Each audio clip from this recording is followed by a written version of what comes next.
You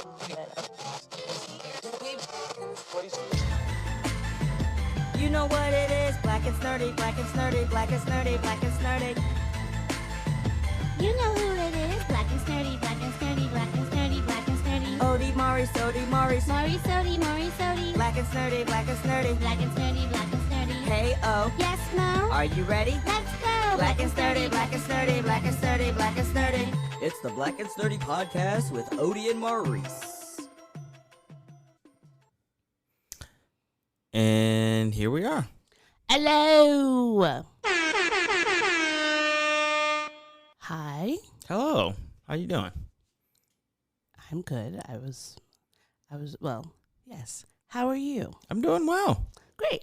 Mm-hmm. And welcome listeners. Mm-hmm. I'm Odie And I'm Maurice. and you're listening to the Black and Sturdy podcast. Fantastic. We're here for another week of fun, information, and merriment or whatever. Merriment. Merriment. Why not? I hope so. Yeah. I love eating and drinking and being merry. Yep. I also like doing all those things. Speaking of merriment, Mm-hmm. I remembered the cards. I know. I watched you get them, and I watched you say in your head, I'm going to make sure that I do all of the things that I'm supposed to do all the time. So, having said that, do you feel good about doing Yes. the standard?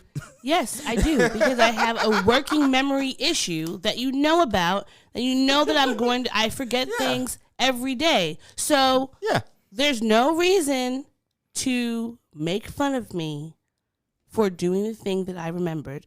Where are the claps? Well, Great job, Odie, for remembering something. Yeah. Do you wait? Time out. And I guess this is semi-serious. Do you want to be praised for it, or do you want to be treated normally? Which would it to be rubbed in my face that I happen to not remember the But if things you- before. Okay, but if you're being treated normally, If- that is exactly what I would do. Well, I don't want you to treat me normally. Okay. Okay. So then, congratulations, Odie. You did it. Shut up. You nailed it. I don't want you to say any more things.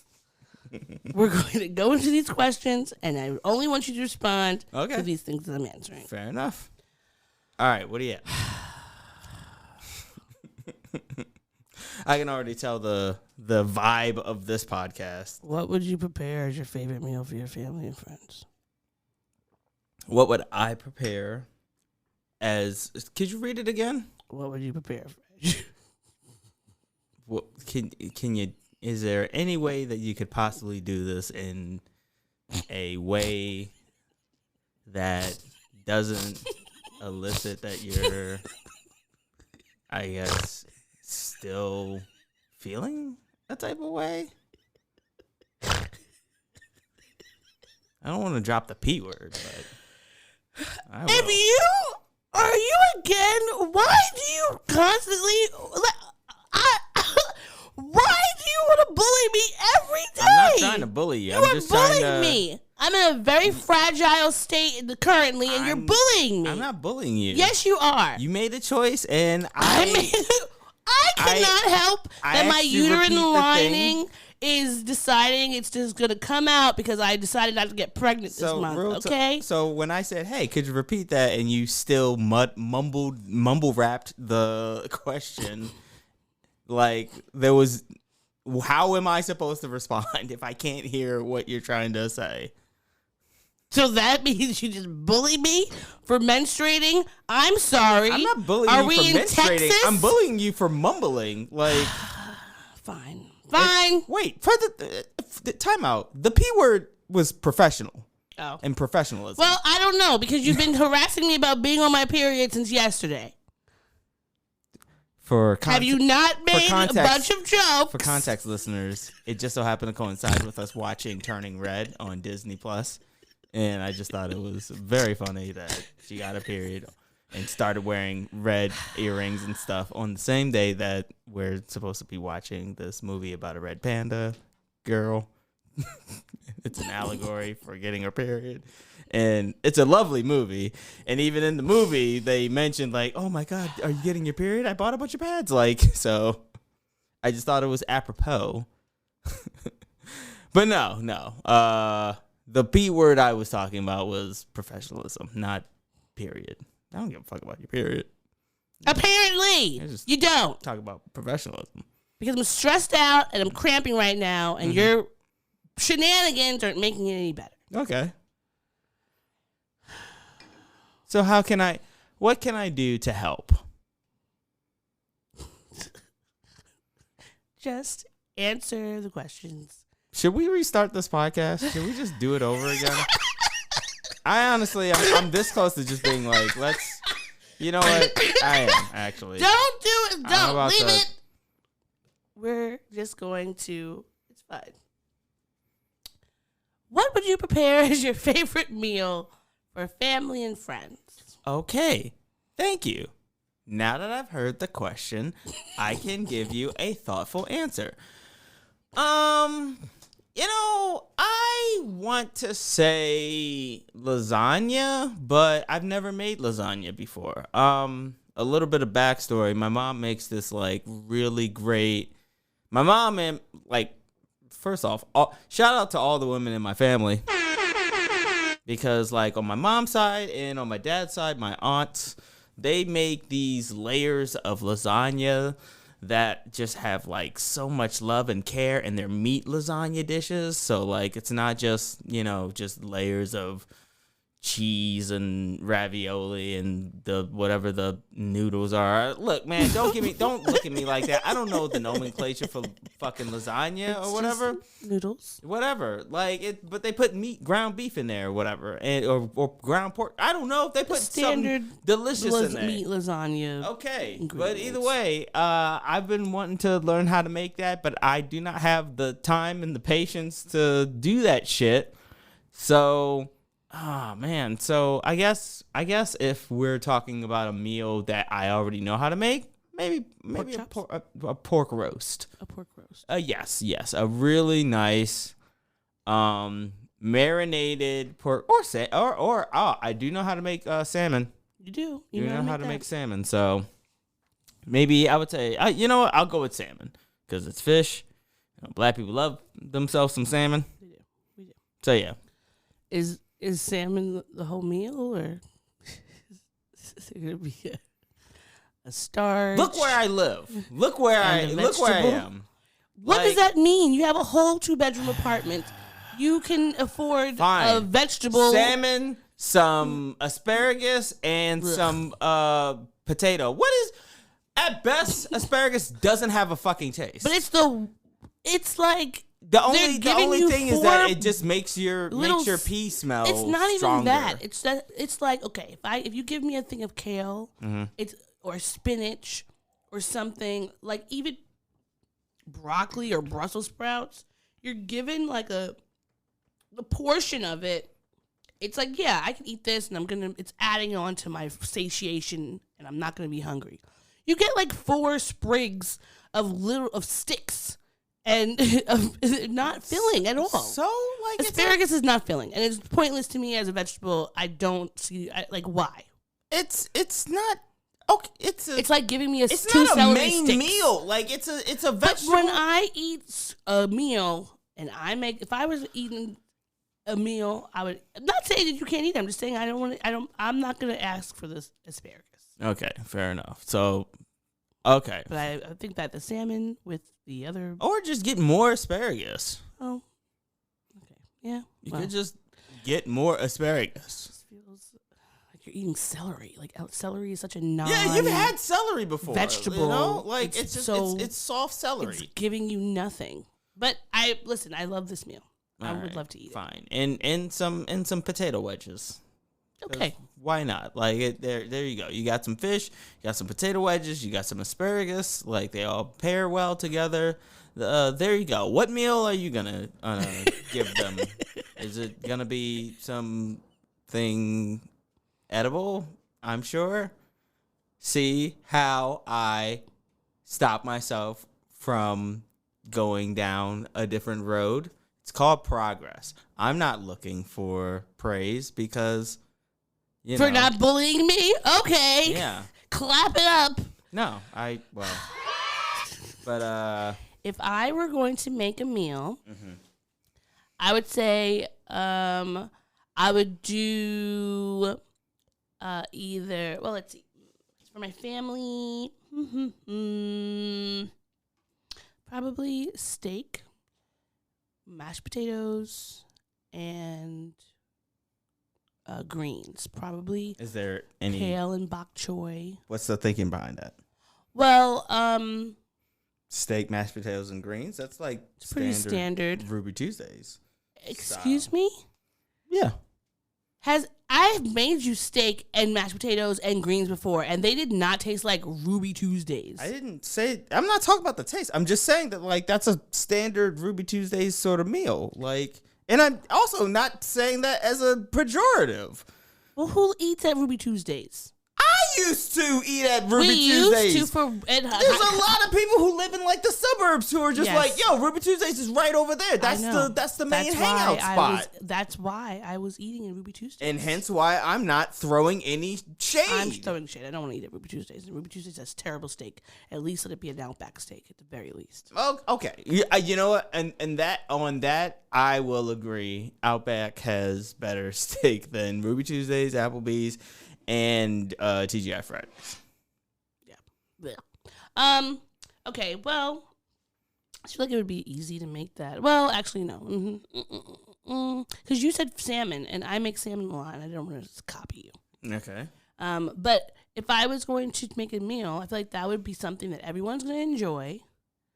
I don't have to I know how to make that with my eyes closed. And I wouldn't be and I like to make the steak in the cast iron skillet when you use the rosemary butter and all that on top of it. It's really good. So I think that would be standard. Nobody would have any issues. Mm-hmm. And it doesn't take you a forever time to cook. Mashed potatoes are very easy. Greens are easy to make, especially when you're not overcooking the nutrients out of them. Did you ever used to use the I want to say Betty Crocker mashed potatoes in the gray tub, just mash them up and just serve them up? My mom, shout out to my mom, by the way, did not buy those working mom because she felt like it was I don't know, it was dyes or something in it. She just never bought those, and they were more expensive than just buying regular potatoes and mashing them up. Well, so I have not ever eaten those, but we did eat sometimes. Sometimes she would get a rice-a-roni. Okay. Sometimes she would even do a Kraft mac and cheese or a hamburger helper. She wasn't actually big on hamburger helper too because she said that was gonna have a lot of dyes and sodium in them. Okay. She tried to get things as healthy as possible that you can get. That's the cheapest thing. Your mom does strike me as somebody who looks at the will stand in the aisle and look at the table of contents on the back of all of the boxes. Yes. Why do you think that when I make you Kool-Aid, it tastes vastly different than when you make the Kool-Aid? Do you? Because I didn't grow. I wasn't allowed to. Answer, I wasn't allowed. No, I don't. Okay. I wasn't allowed to drink Kool-Aid growing up. Gotcha.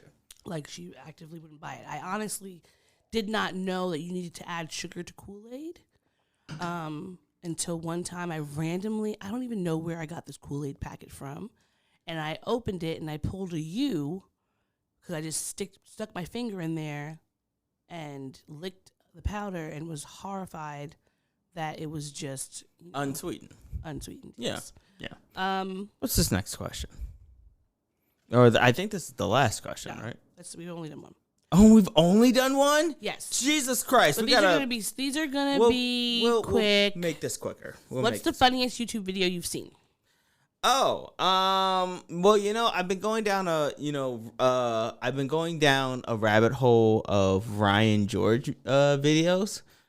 He's the guy who sort of deconstructs just basic, normal, like everyday situations. And also he pitches movies. That's the one you showed me with the Harry Potter. Yeah. He just like breaks everything down like on a script level to point out like the ridiculousness of like the plot and everything. And so shout out to him. I say go watch his videos. They're pretty funny. I don't have anything to play of his, but yeah, he's awesome. That like all of them make me laugh. So I just randomly came across an oldie but a goodie. Is it It's So Hard in the D? It's so hard. No, but that is a great one. So there was 3 of them actually. It was Charlotte Takes a Tumble. Oh. The J Smooth dancing videos that they were remember. I don't know if you remember freshman year when J Smooth and them every dorm was staring at those gyrating moves. Yeah. And then the guy who would do those videos like, because I'm white, or yeah, I'm not going to say the other ones because they are, when you listen to them now, people would find it very problematic. But he did like every ethnicity, and it would be like, he'd be like, I'm doing this thing because I'm white. And it was very funny in college. And so I randomly just saw those again, and those are the top of my head. Great. See how quick that was? Final one. What memory do you cherish? Wow.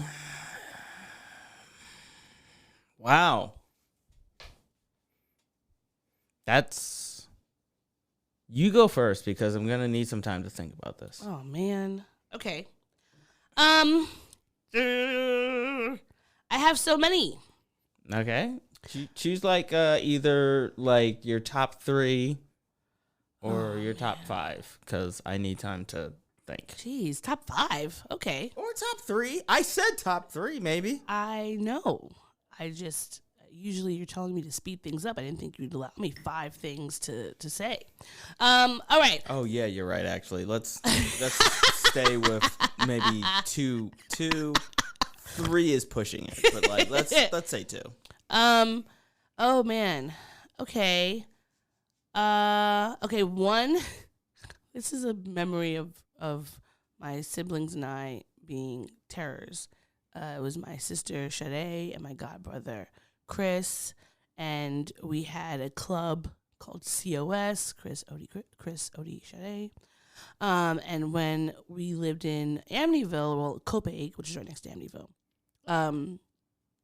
we lived with my nana and my mom, and my pop had built that house. So in the back the back of our room, they were like bricks still that he had used to build the house and like lay the foundation, et cetera, et cetera. So sometimes we would climb out that window and use the bricks to jump down. So one day, I was probably 5 or 6, we decided to terrorize my nana by jumping out of the window, running to the front of the house, knocking on the door, and then running back into the house through the window. We did that several times, and I believe, I didn't get hit or in trouble because I was the baby, but the other 2 got in trouble. They got grounded because we were doing that for what felt like an hour. And as you know, when you're kids, you think you're being slick, but I'm sure we were giggling loudly. So she had to know it was us doing that, and probably seeing us run around from her room to the back of the house. So yeah, that is a very good one. Yep, and we're gonna keep it at that because That's it. I remember mine. All right, good. Okay. And I'm gonna try to keep mine like mad short, but here we go. So my cherished memory. When I was a kid, we would, okay, sorry. me and my cousins would go over to my grandparents' house all the time. Basically, she had Nintendo 64. We would play GoldenEye. We would play Super Smash Brothers. We would play WWF, like No Mercy. Play all the games, right? Basically, my cherished memory is just all those times after school with, like, it was me, Malik, Chaz, Paris, just like playing N64 and just hanging out. Oh, shout out to you. Yeah, just like we watch a Disney movie, but like it would just be like right after school, we would like beg our parents like, "Hey, can we go over to Granny's house and stuff?" Like, and just like, yeah, we would just hang out and play N64 like every day after school and stuff. Like, yes, I finished my homework and stuff. Like those, I will never take those away.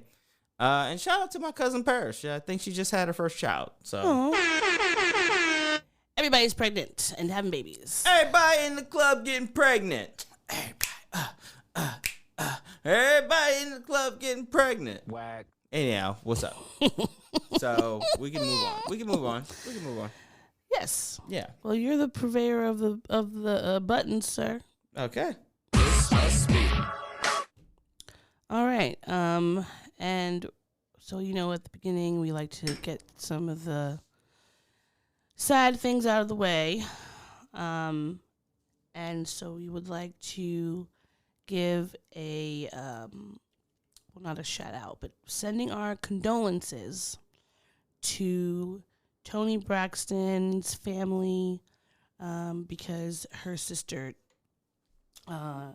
Tracy Jackson. Yes, Tracy Jackson. Passed away from cancer. I believe it was esophagus cancer.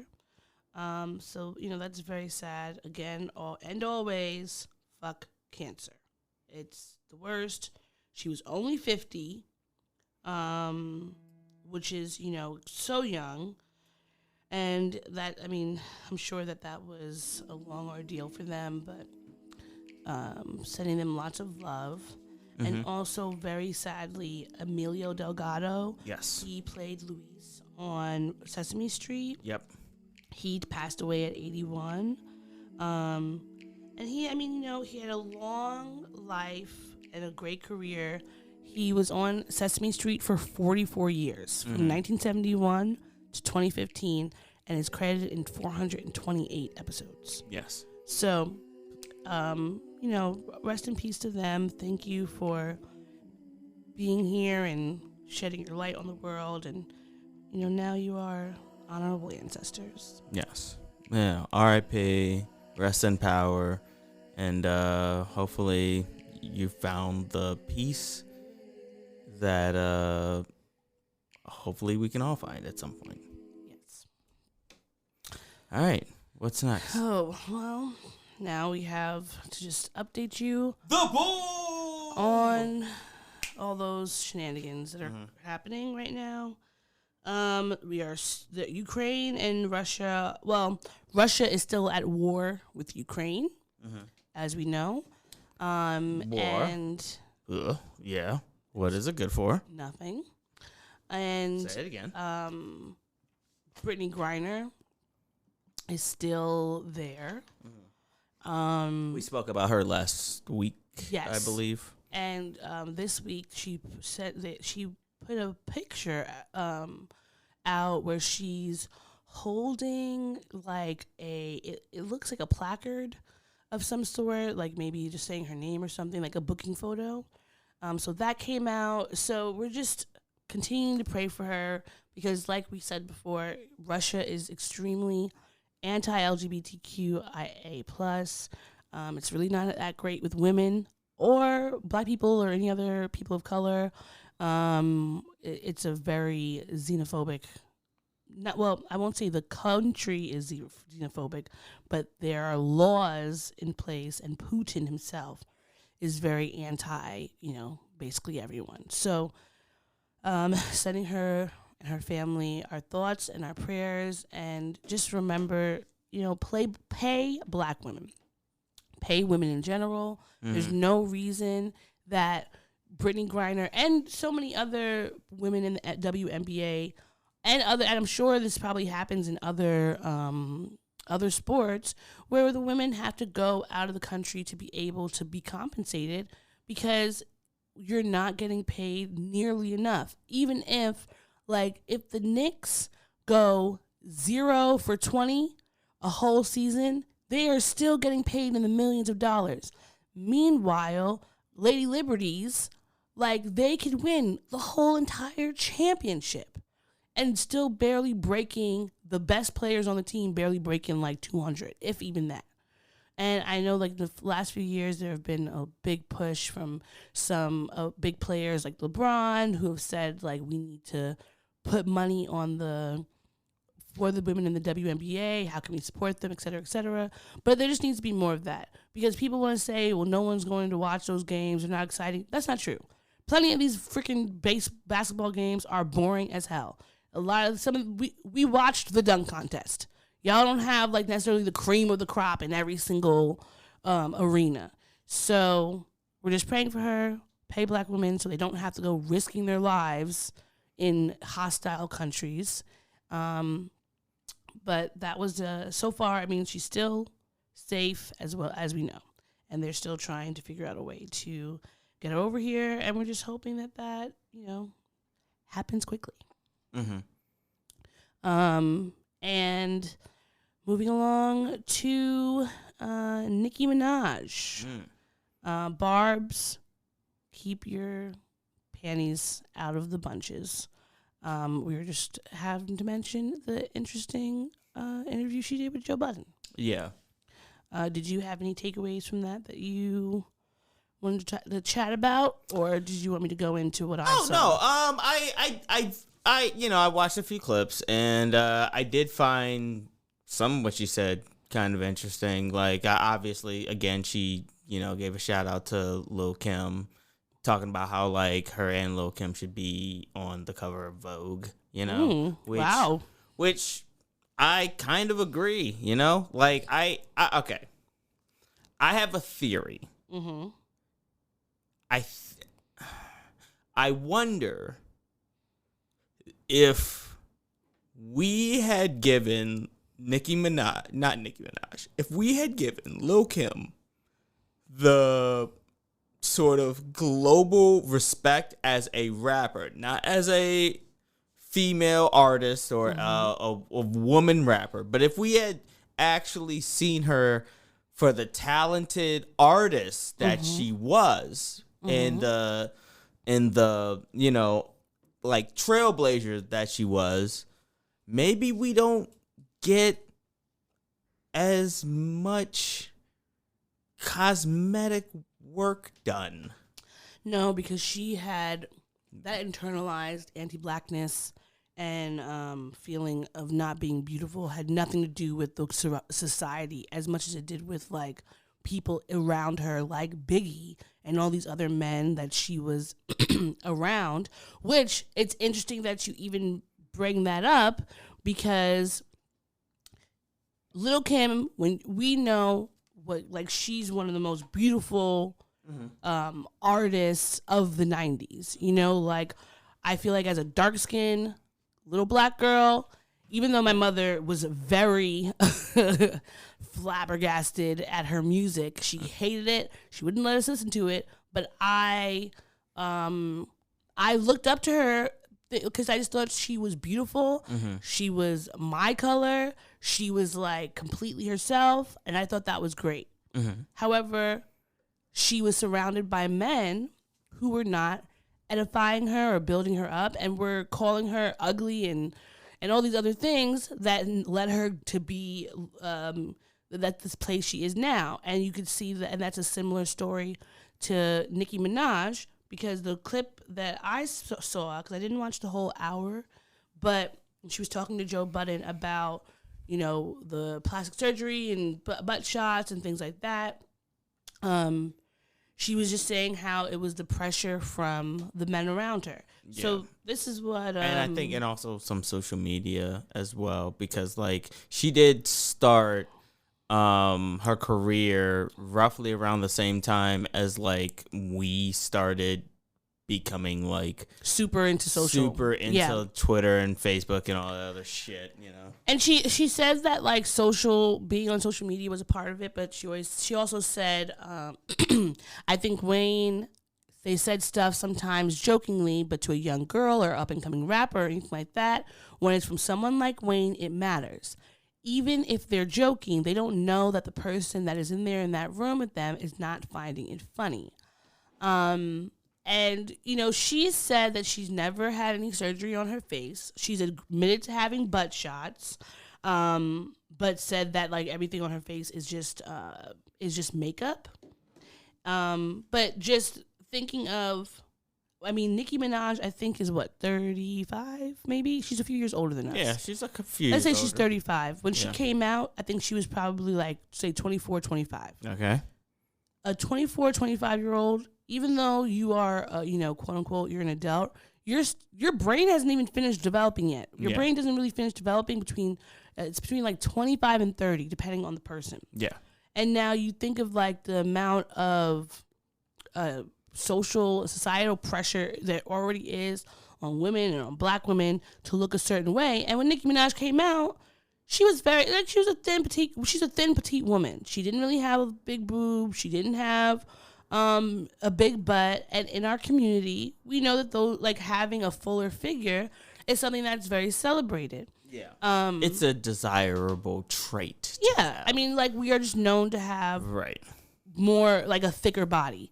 And I don't think there was any space at that time for a woman to come out, and especially when they're already trying to over-sexualize you, but they wanted her to look like what their fantasy was. And she kept saying, like, Lil Wayne was bringing women, and he always was talking about big butts. He's bringing in a new girl to the studio every week, and they look a certain way, and she felt pressured. And I think what she said is true. When you are making jokes about somebody, you might just be saying, oh, like, look a little itty bitty teeny committee or whatever, and you're not even thinking about it, but you don't know people's insecurities. Yeah. And even though, you know, Nicki has many problematic things that she does that I do not agree with, I do feel for her that she felt so pressured to, like, augment her body, because she was like, some of the butt shots, she didn't go and get a consultation for that. She just was letting people put stuff in her body. And the amount of women that I know, I have at least two close people that one person, her sister-in-law died after going to get a surgery. One, like, someone had, like, just a bad surgery and it didn't end up well for them. And it's just like, you're doing all of these surgeries to look good, but you're not to look good for you, but for other people, because you're constantly being told there's something wrong with your body. And I think that's just a societal thing that we have to get over, you know, because it's just, regardless of, there's nothing wrong with surgery. If you want to do that, it's your body, it's your choice. But I feel like that shouldn't be you're doing this because you think that you have to. It's like, I decided I want to have bigger boobs. Well, you could just go do that, you know, but not because you feel less than, or you're not as beautiful without that. And that's something I think that many women and men, you know, are dealing with in the industry, is this constant pressure to look perfect. Right. No. I often wonder, as far as, like, the cosmetic surgeries are concerned, like, I know that, like, insurance tends to, like, not cover those, right? It's more so, like, out of pocket, and that's why, like, people end up going to, like, wellness centers and everything like that. So, like, ultimately, like, I feel like those are, you know, if you want to do cosmetic stuff, more power to you. I'm not shaming anybody. I always sort of lean towards, like, cosmetic stuff feels like it's a Band-Aid to maybe a larger internal issue. And if unless the larger internal issues are resolved, and then it's just like, oh, I want to add on to that. You know what I mean? Like, for instance, I would say the one thing that I would get cosmetically done would be my teeth. But you have great teeth. Right. I have nice teeth. They're not great, but they're nice, right? I think they're great. Right. I would maybe like veneers, maybe look like chiclets, you know, make them look like tiles on a bathroom floor, you know? Every new rapper is Yeah, you know, all of that. Like they're just stainless steel white, you know? Like the whitest albino, make them look like elephant tusk. Like you know? when Big Mama put the dentist. Oh my God, we're at some point gonna have to talk about that. But either way, but I've come to that after having been in therapy for a while and dealing with my sort of insecurities about my teeth. You know, but like that. But even still, I'm not jumping at the opportunity to get them customly done just yet. I'm just saying, like, I am secure enough with where I am with my teeth as they are that if I did get an injection of money and I could do it, I would. But it's not like, do you understand? Yeah, what I'm no, saying? I get what you're saying. Like, I'm not staring at your mouth every day and just thinking like, oh my God, this is so bad. I need to do this right now. I'm looking at my mouth. I'm like, no, I am beautiful in every single way. These gums can't keep me down. Like they're like, I'm looking at them and I'm just like, yeah, you got some good ass fucking teeth. Like, but I think that's like important because when you get, when you're getting regular plastic surgery, compared to like if you were going to get something like a bariatric surgery, right? Yeah. You have, generally with bariatric surgery, there's a lot of different steps. You go to get like a psychological examination. You usually have to have a therapist. They have these group meetings you go through because they know that the weight that you have on you is not necessarily, sometimes it could be due to your genetics and things like that, or maybe, you don't, your body processes the food fats differently. So there's always a variety of reasons of why people might have gained an inordinate amount of weight. But if you don't deal with whatever those issues are, like if you're an overeater and you don't know that you don't know why you're an overeater, and you get bariatric surgery, you're just going to go back to being that weight, and you're going to feel just as bad, and then you're going to have wasted money and also like kind of negatively impacted your body because you can't staple your stomach to the half of a size and then you are training it to be back that big. That's not good for your body to do that. But at least and that, not to say that it never happens, because sometimes people do end up gaining the weight back if they haven't learned better eating habits, but at least they're like trying. I could go to a plastic surgeon right now. If I said, I have $100,000, I want you to do a tummy tuck, a breast lift, a butt injections. They'll be like, okay, sure. They're just doing it. They might not do it all at once because you're not really supposed to do more than like 2 or 3 at a time. But they're just going to do them for you. And so many people, like if you think about all these celebrities that get like massive amounts of plastic surgery, they are still unhappy because they constantly are redoing something on their body, not because they're searching for a level of perfection that can't be attained. Exactly. And so you don't, and that speaks to what I was talking about earlier, as far as like addressing the psychological addressing the psychological before you actually work on the physical. Exactly. Because if you don't do that, it's always going to go back to you're always going to be back at square one. Yes, you are. So yeah. Well, Nicki, she sometimes she misses the boat, but I think this was specifically the part about the plastic surgery. I think that it was an important thing for her to know and for other up and coming artists to pay attention to, because we see that a lot of these artists, male or female, they come out one way, and then over time they're doing a lot of these different changes. Yeah. And they end up getting chewed up and, like feeling like they need to augment their bodies in order to gain more massive appeal or stay relevant. And it just doesn't have to necessarily be that way. Because Lil' Kim just did another surgery. Wow. And she's a beautiful soul. And I want her to be happy. And I want all of them to be happy. And not to be in a prison of their own making. Right.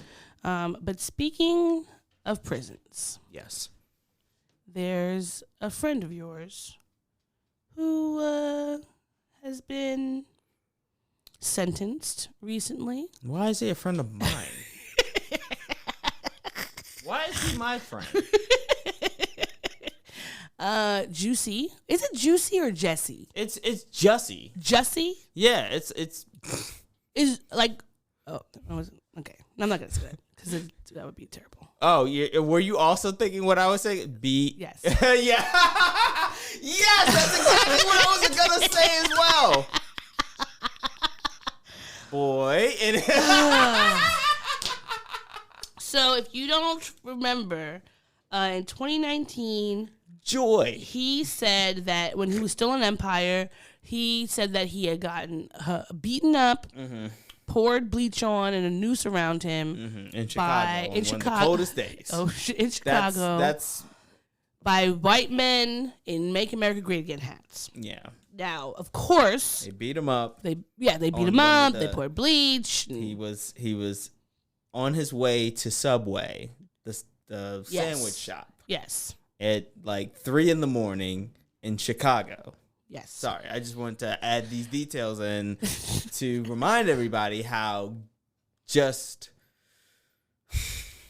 interesting and very noteworthy the story was when it initially came out. And of course, everyone, all the black people, all the LGBTQIA plus people rallied around him to support him. So many, like John Legend, like everyone was talking about it. Yes. So then it came out after some investigation that they weren't white guys, they were these two Nigerian brothers. Yeah. So everyone was confused, and of course, Ados got real happy at that. See, the immigrants, they're coming over here and they're beating us up. And then we come to find out, do more investigation, that they were that they allegedly had been paid to do this by him, and then that's what started this whole saga. Now, all these years later, the trial is finished. During the trial, Jussie alleges that he and one of the brothers were having a sexual relationship. They were doing drugs together. He wanted to personal train him. Romance. The brother was just like, we never did any of that. I was just training him, and he paid us to do this thing. Da da da da. He wanted to put us on, and so at the end of the trial, he was found guilty. And this week, Jussie was sentenced to 30 months of felony probation, including 150 days in jail, and has to pay restitution of $120,000 to the police department and a $25,000 fine for making a false report. And, after this happened, he decided to have, you get to have your say in court, and this is his response. No, I would just like to say to Your Honor that I am not suicidal. That's what I would like to say. Okay. I am not suicidal. Okay. I am not suicidal. I am innocent, and I am not suicidal. If I did this, then it means that I stuck my fist in the fears of black Americans in this country for over 400 years and the fears of the LGBTQ community. Your Honor, I respect you and I respect the jury, but I did not do this. And I am not suicidal. And if anything happens to me when I go in there, I did not do it to myself. And you must all know that. I respect you, Your Honor. I respect your decision. Jail time. I am not suicidal. Okay. Mr. Uche. So, what do He's you... gonna kill himself in jail. Do not say that. I'm not saying that as like, oh, I want that to fucking happen. I just know I watched that thing and I specifically noted that he didn't lead with I'm innocent. He led with I'm not suicidal. That was the main thing that he wanted to start the whole thing off with. Yes. Is that I am not suicidal. Not that I am innocent. That came around a little bit later. But his main thing was, I am not suicidal. Which makes me curious that, okay, either not one of two things. Multiple things could be happening. I think he is mentally ill. Well, like us all. Like, okay, not necessarily like us all. Because we're not necessarily going out doing stuff necessarily what's going on here. Okay? Like, I just got back on my medication. Oh. Yay. And I'm not gonna cast judgment on anybody else with a mental illness. But what I will say is that it is very troubling to me for someone who has created narratives. Like, that's what this whole case has been. It's been that there has been narratives created, and we don't even know the reason or the source or the core of why these narratives are being creative. So when he says, I'm not suicidal, that makes me think that another narrative is going to be creative. That's going to be created. Okay, so I pulled up an article where his lead attorney, Nenye Uche, said that he made those comments for a specific reason. I don't want people to think, well, he's going crazy. Why is he yelling? I'm not suicidal. He was doing it for a specific reason because, let's be honest, we have the Epstein situation where he was found dead in jail, even in protective custody. What Mr. Smollett was concerned about was, what if he turns up dead in protective custody? He doesn't want people to think he killed himself. I can't blame him because I have sued a lot of jails for unexplained deaths. Now, his lawyers' response to this about there being an Epstein situation, to me that wouldn't be the thing that I would have pulled up. I mean, I would have just said there's lots of black people who have gone to jail, who have gone to and jail not and come who have out, ended up like mysteriously committed suicide, even though they didn't have access to anything. Yeah. So him saying I'm not suicidal, to me, I took it more like he was trying to paint that narrative of like, if something happens to me, I didn't do it. Because I've heard of black people who have gotten arrested, or even if they've never been arrested, people put it on their statuses, if I'm ever arrested and something happens to me in that jail, just know I didn't do it. Now, the judge was saying that he's very narcissistic. He said he's narcissistic and arrogant. So it could be he's a narcissist, that this that's what makes this a lot more difficult to. There's so many variables, because it could be that he's a narcissistic person, that he's just looking for the attention and he wants people to be on his side. Sure. And then it could also be that he is worried that the police might want to do something to him in retaliation for making a fool of them. Sure. Or he just, he's just talking to be talking and generally gain sympathy for the situation. Like, he says he's innocent. It's not implausible that he could have been saying but his version of it is that he was trying to put these dudes on and they set him up to beat him up because they didn't like him because he was gay. That's like the basic gist. So could it have been the truth and then they're lying to the police? Who knows? But at the end of the day, what the court has come to its end. Not to say that I don't believe just because someone gets convicted of a crime or doesn't get convicted of a crime of their guilt or their innocence.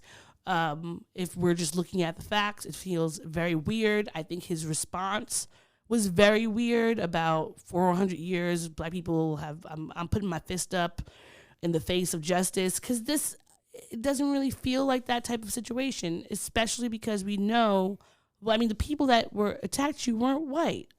I mean, do you feel like they were paid by MAGA people, and that's why? I don't know. It's very weird. I wish we weren't involved and paying and didn't have to like hear all these different testimonies. I do hope that nothing happens to him in these 30 days. Do I think he needed to go to prison for this? No, but as an abolitionist, there are most things I don't think people need to go to prison for. I think community service and probation would suffice, because there's, he did get a lot of probation and community service. Like, well, he got 30 months probation, and he got 100. It was 120, 150. I think it was 120 days of being in jail. Yeah. So that's what 3 months. Well, like I thought it was 150. 4 months. 100. I think it's I think it's 150. 150 days in jail. So that's about 30. Yeah. So that's 3 divided by 15. Maybe like 5 months. Yeah. I'm so thinking. I mean, a lot could happen in 5 months. I hope that the time that he's in there, he's able to think about whatever things that happened, come to a peace about the situation, come out, be better, do better. I think that everyone, like, he made Play number crunchers on the outdated computer. They got iPhones in there now. Read. Well, you know, like it's like limited iPhones. You know, like I've been seeing these dudes on TikTok. Read the 48 Laws of Power. Oh, God. You know, along with other law books. You know, like just do some real like self-reflection. The problem with putting people in jail is that we don't have any real restitution, rehabilitation, or anything like that. So you go, if he say he's a narcissist, he's not going to go to prison and be given the life skills to come out and not be a narcissistic person anymore. They're not. They just don't care. They're not paying for those things. Yeah. But I mean, the justice system is broken, of course, and we have a lot of things need to be changed. There's always some more shenanigans. Yeah. Just like, he was afraid of going to jail and being harmed, and other people can't even go to the bank and pull out some money without having police locks drawn on them. So, what was that analogy? What? It's not an analogy. It's what happened. You didn't hear about the Ryan Coogler situation? Oh, shit. My apologies. Mm-hmm. Sorry. Yeah. That's why. That's before we started. Okay, continue. I didn't realize you were segueing. Yes. That's a very interesting segue. I thought it worked. It does now that I understand what's happening. Now that I get it, I'm giving you your credit. Yeah, that was a very good segue. I just didn't put two and two together. Continue. My apologies.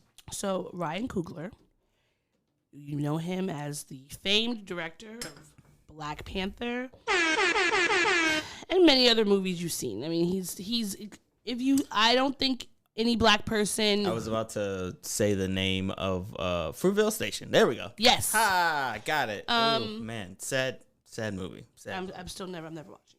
But and wow, he directed Fruitvale Station, and see that he life imitating art in a way, because Ryan Coogler went to a Bank of America in Georgia.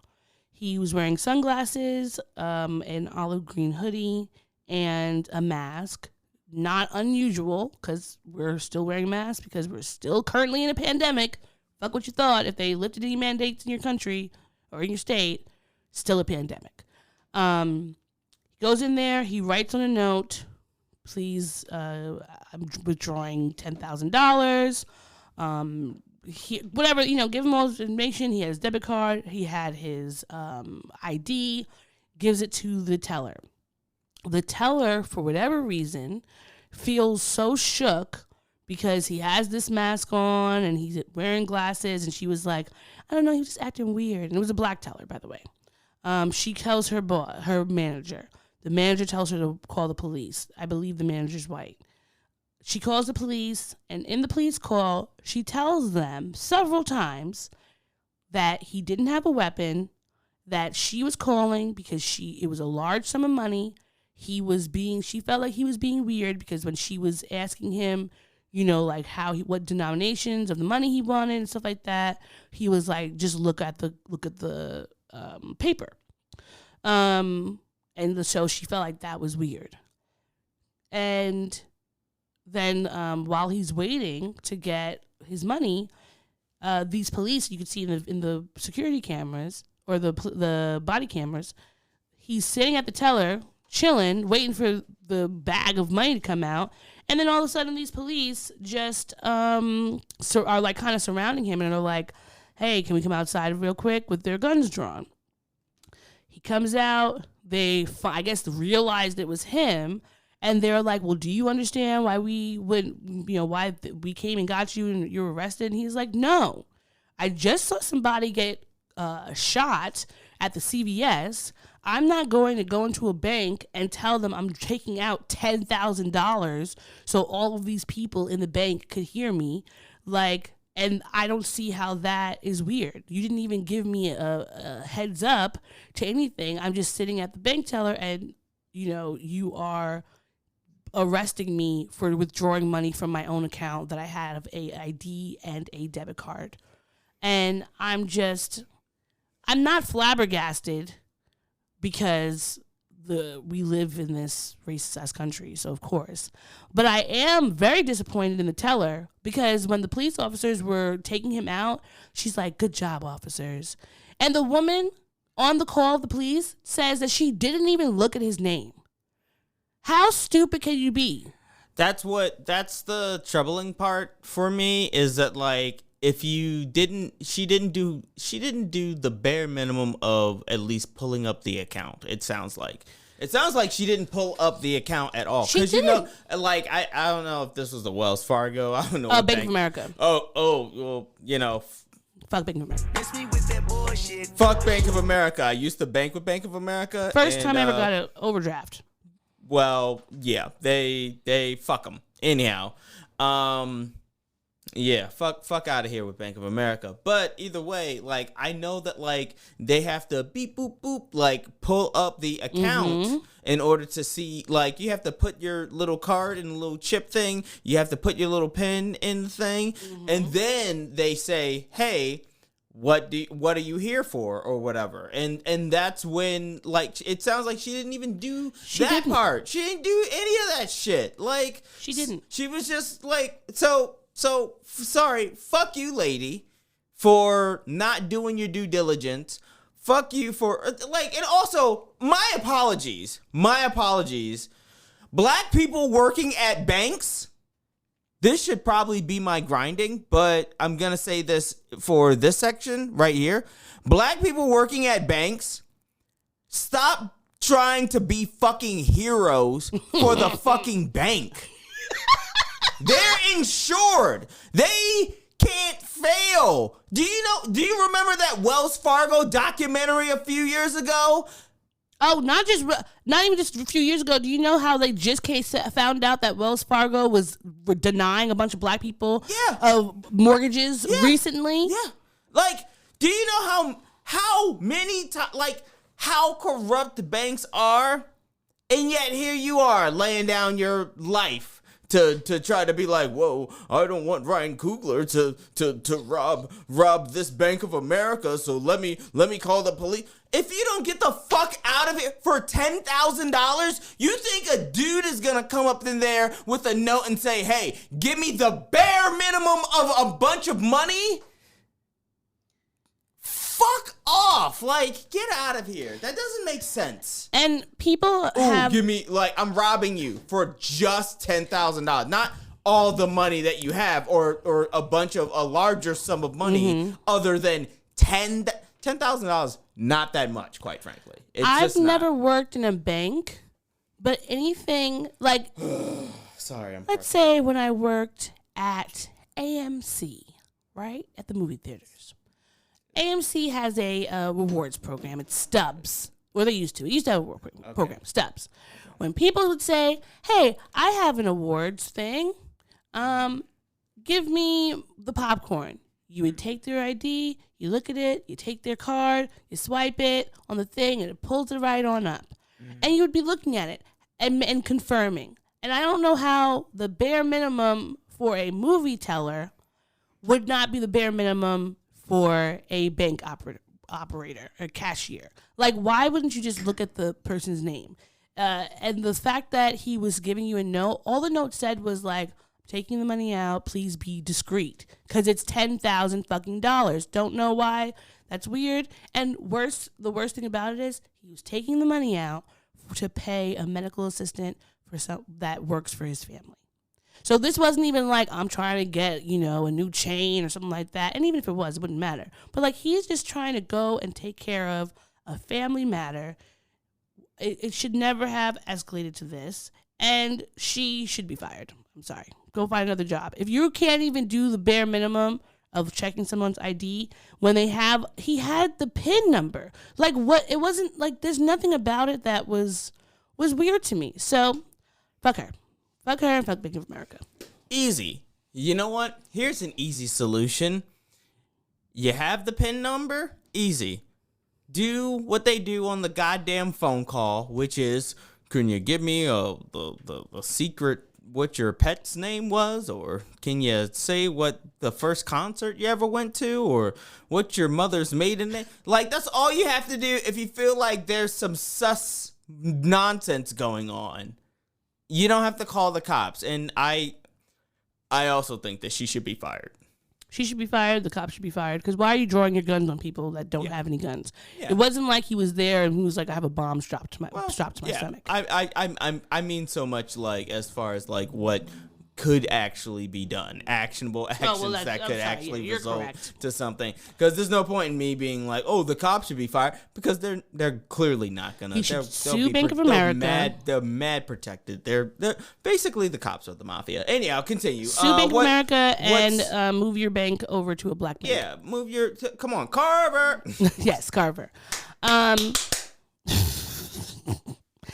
right. Yeah, Carver. We are moving along. Yes, are we? To, you mentioned Red Panda earlier that we watched, that Disney movie. And if you recall, we were talking about a bunch of like the scenes that seemed like they would have been a little queer, weren't really explored in the way that they could have been. And why are you looking at me like that? Nothing. I'm just continue. Okay, fine. And the Disney has been coming coming into fire, over fire, under fire. Thank you very much. Coming under fire this week because they did not put up a big enough.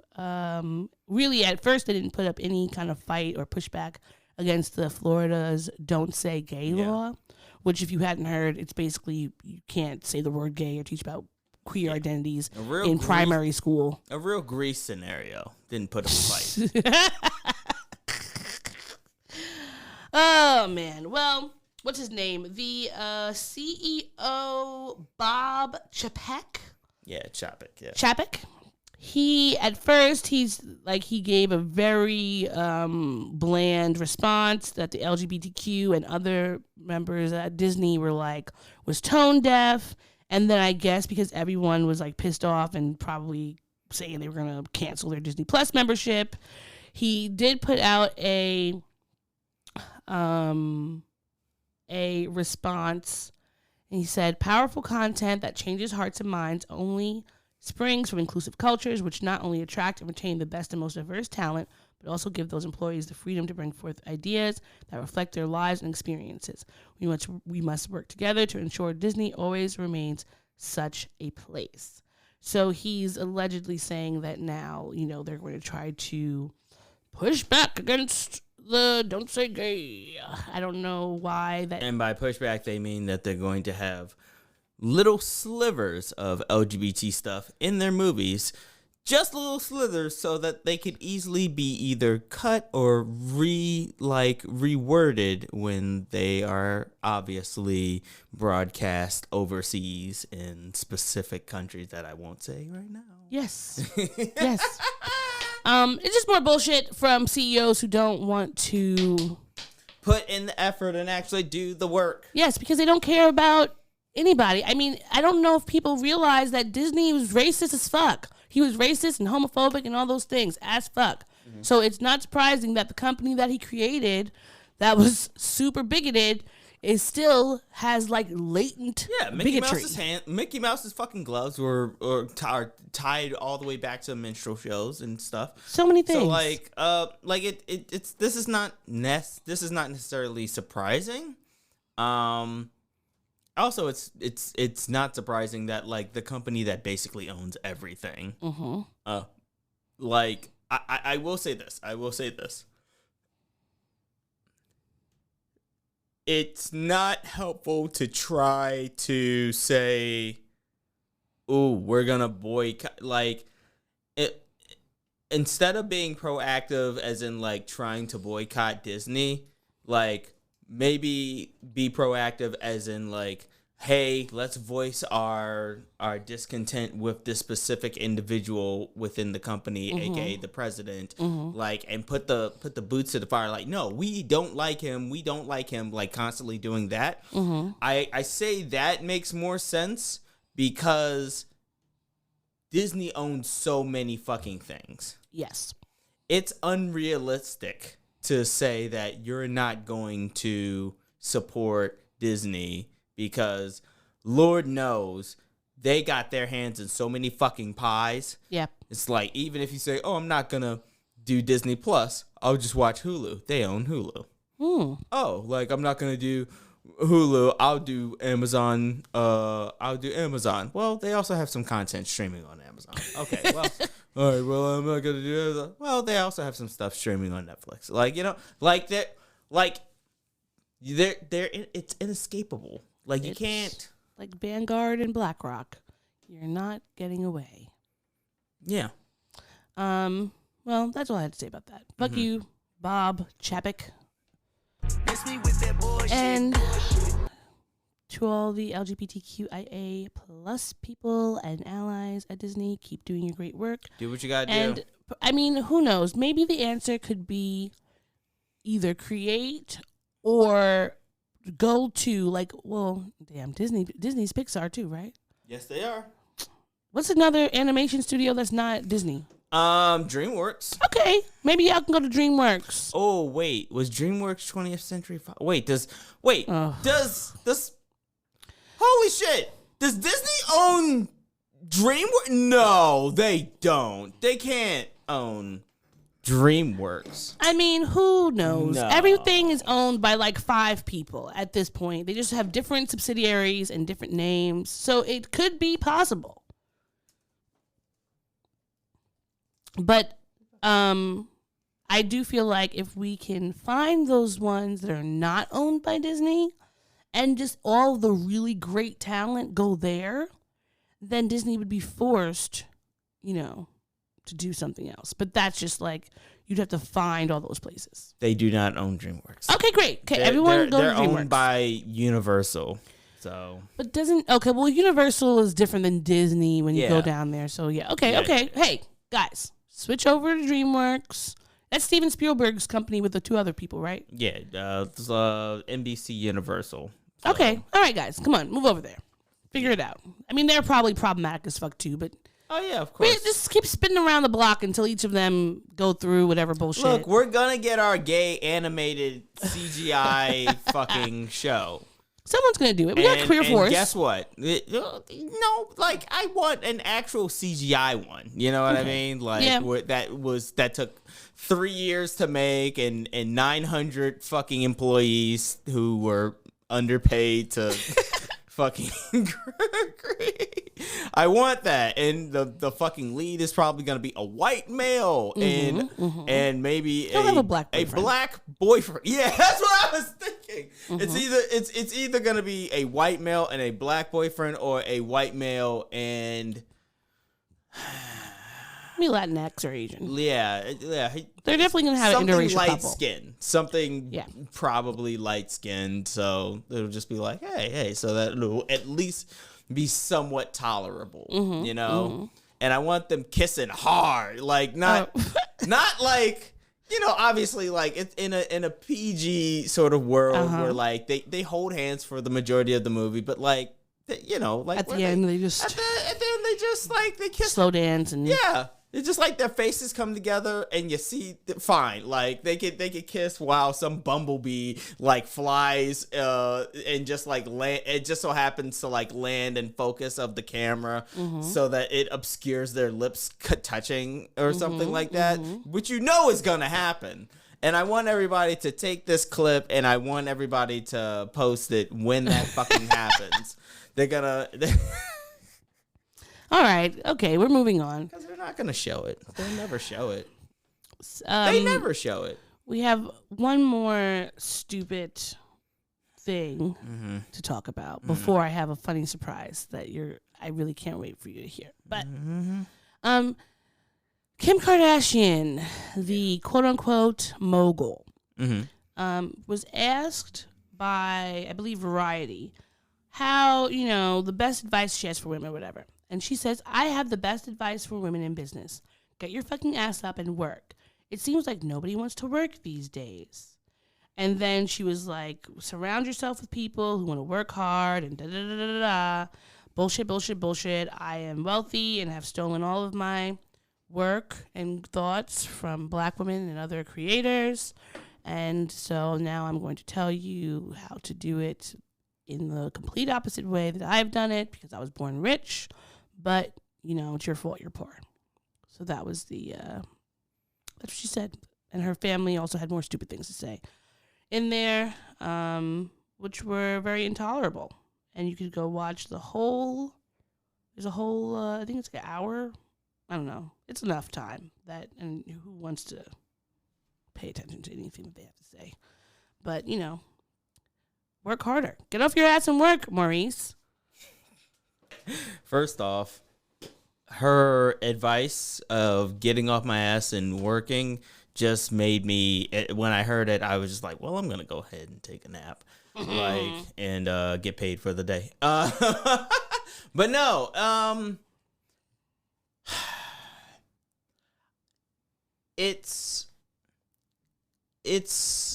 kind of, it's obviously it's tone deaf for all the obvious reasons that everybody will point out. But I think it's very much important to remember that, like, there are so many women out there, so many people out there, but so many women out there who, like, work their asses off and it results to nothing. So, like, there's a fucking luck equation that's in this. Like, Kim just so happened to be born into a wealthy ass fucking family where she could, you know, make a career. And I'm not saying that, like, she doesn't work her ass off. Like, I'm not saying that she doesn't work in some totality of what her day-to-day life is. I'm sure she does. But, like, that's also not paying attention to the fact that, like, she was born with a sentiment of privilege. A lot of privilege. She got a brand new, like, Beamer for her 16th birthday. Like, this was not. Yeah. So she started off not having to work and then cramming in a bunch of work that's in a small amount of time. Like, can't just be like, you know, telling people, hey, like, if you want what I got, you have to fucking work for it, because it's not the same. It's not a one-to-one comparison. It just doesn't work that way. Well, because even, let's say someone like Beyonce, she did not grow up. She grew up middle class, upper middle class. So it's like when she's like, you know, I've put in a lot of work. I'm like, yeah, like, you know, working hard but she still recognizes that she had a whole family there to support her. And her father did a lot and her mom did a lot to make sure she was able to get to where she is now. But if Beyonce told me the same thing that Kim Kardashian told me, I would be like, nah, ma'am, because your 24 hours of the day and my 24 hours of the day are not the same. Because you have Julius, You got all your assistants. You got all of your nannies, et cetera, et cetera. So anybody in that realm who has the finances to afford, and this is not even for super mega celebrities. If you are a person right now, even if you have 1 or 2 kids, if you and your partner can afford to have a nanny, to have a cook, a driver, a virtual assistant, da-da-da-da, like you can't say that you're doing the same amount of hard work that a single or 2-parent household is doing, where they have to do all of those mundane, tedious things on their own.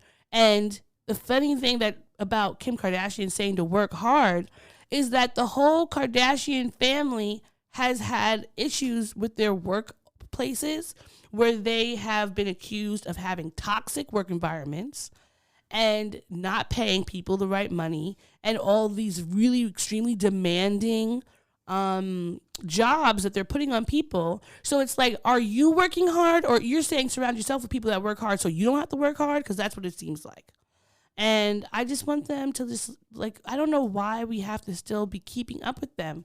Why can't they just go into the ether and shut up? But we have to constantly be bombarded by more of their shenanigans.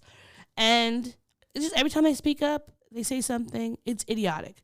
In the same interview, Courtney is like talking about women being blamed for what their men do. And I will tell you the exact quote. She says, everyone has their problems, so you don't have to point the finger at anyone, but to make it to the woman's responsibility, it's really sad. And it says a lot about our society that people would rather spew venom as opposed to some sort of sensitivity or compassion or just nothing at all. And I find that really, really, really surprising, seeing as she tried to get, oh gosh, why does her name always pop out of my head? Her name is Jordan Woods. She tried to get her completely canceled off the face of the planet because her philandering boyfriend tried to kiss her. And it was a very quick little thing. They weren't fucking or whatever. Tried to kiss her and has impregnated several women, but they put their sights on her to be this homewrecker and have this whole campaign against her. So it's like, you're telling me to not focus on you and what you're doing in this relationship, but you were focusing on other women. So, ma'am, what is the truth? What are we doing? It's stupid. Can we just wash our brains and our world of all the Kardashians? Agreed. What's the surprise? I'm gonna try to make it through this whole thing. I'm going to. It's a doozy. So Is this a Am I the Asshole? it's not. I Okay. wish it was, but you should. I'm gonna ask you: is this person the asshole for posting this? Okay. So I sucked on the clitoris of her thoughts until she moaned prosperity. I gripped her from behind and slow grind my fully erected sound mind against her childhood traumas until tears of healing started to fall. From behind, I put my hand around her throat in the most passionate way, and my lips on the tip of her ear, I whispered, "Strip for me." She replied in a low tone, "I'm already naked." I said, "No, remove your insecurities, remove your childhood pain and your confusion. I want to touch you in places no man has ever touched you. I want you to open your mind for me." She turned around and straddled my divine knowledge. I gripped her by her hair and pulled her head backwards until her neck was slightly arched, and she moaned, "I love you." I replied, "No," while thrusting my knowledge into the wetness of her mind. I need you to love you. That's the only true love that will ever matter." She climaxed and climaxed again and climaxed again until she stood up a renewed woman. I yelled out, "All praise is due to the Most High. Divine Queen Yada, love you, beautiful, and I'm extra proud of you." This was someone's... So real quick, if this was D'Angelo writing a Zane novel style fan fiction for the sequel of Love Jones, That's what I just fucking heard.